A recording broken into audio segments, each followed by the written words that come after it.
Magandang araw po. Dito po sa abroad, hindi naman nakakahiyang makikain. Pag sinabing may birthday party, masigla na ang lahat. Dahil bukod sa mabubusog, ang ibig sabihin nun, makakain ka na naman ng mga lutong Pinoy.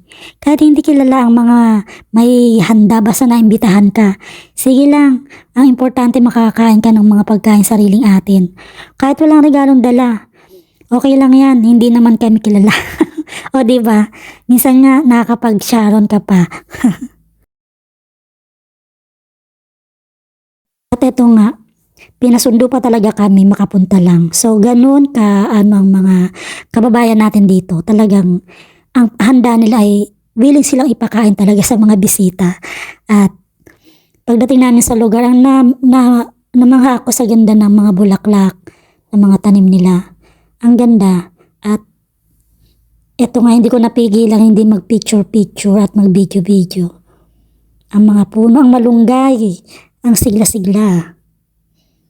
Ayan. Ayan nga, ginagaya ko yung mga napapanood ko paano kumuha ng video at hindi ko talaga magaya. Sana all na lang magaling sila mag-video. Ayan. Para nang ako ano na lang.